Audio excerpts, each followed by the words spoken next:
Through a psychoanalytic reading of the films Riddles of the Sphinx and Meshes of the Afternoon, the female perspective is given strength and significant recognition from the setting, symbols, and characters' behaviors that go against phallocentric cinema. Interestingly, the titles of both films suggest looking at female-driven cinema through a medium of some kind, through the meshes or through the riddles.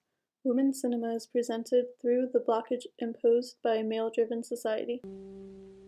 The unconscious female mind is represented in the dreamlike state of Darren's character, which contrasts the conscious female mind that is depicted in the poetic structure of Riddles of the Sphinx. The entrance or presence of both female characters in the domestic setting is significant as it presents the gaze of the contained woman inside the home. Meshes of the Afternoon creates a dizzying effect from the panning camera movement, which is especially captured in the constant re-entering of the house in Darren's dream state.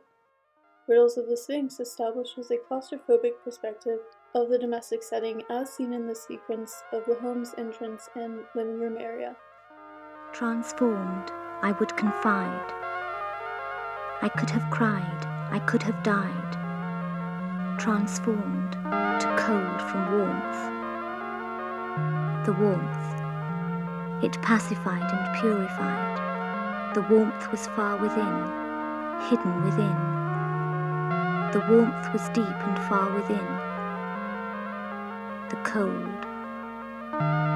In labor, in hiding, in the storm, sheltered, nurtured. The warmth. It was inside, it was in hiding. The warmth was far within, hidden within. The warmth was in the center, in the calm. The cold. Underneath, beneath the quilt, mothering, covering.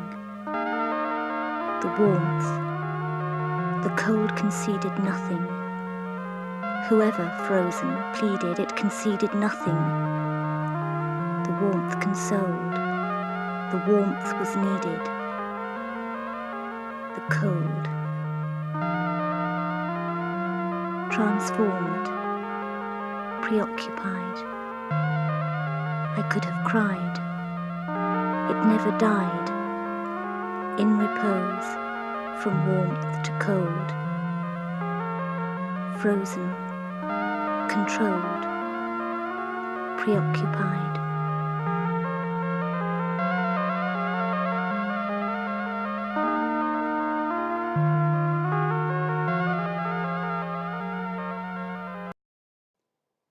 In both films, recurring objects of the knife, bread, teacups, dishware, and telephone are meticulously placed and significantly paid close attention to from how the camera captures them within the frame of the domestic setting. These objects serve as a representation of the daily tools that are used by the female caretaker of the house. She is the one who prepares the meals and the one who only has a connection to the outside world from answering telephone calls.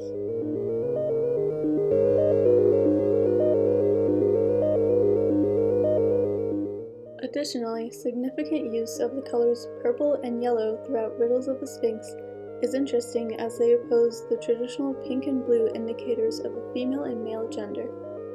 They go against the normative. Selections of Louise's outfits and other details in the film that present these colors suggest a different female-driven outlook.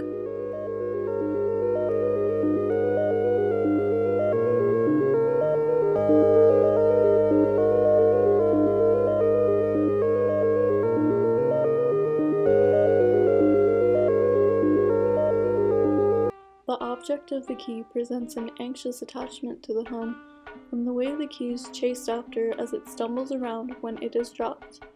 Later in Darren's subconscious realm, the home is symbolically shown to be a part of her from the way she pulls the key out of her mouth.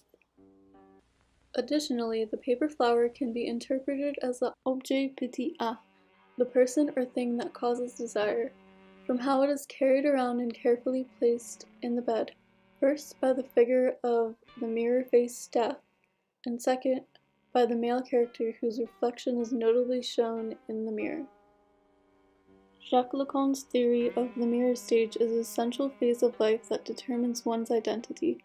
It is where the self is established, and interestingly enough, Darren's female character is never reflected in the mirror, thus is never established, representing her as the object, not the subject. The mirror room scene in Riddles of the Sphinx literally calls attention to the camera from the cinematographer's full reflection in one of the mirrors. It highlights the connection of the spectator to the film because of how a distancing effect is created, causing the viewer to further realize and attempt to connect with the female-driven perspective of the film. The female is seen as a subject here. I hope I'd understand it. As displayed in both films, the female gaze centers on concerns and anxieties with the domestic life and is based on a reflection of a conditioning to the patriarchal society which objectifies the female. The films work to develop a formal language that goes against patriarchal conventions and succeeds in giving a form of expression and recognition to the female subject.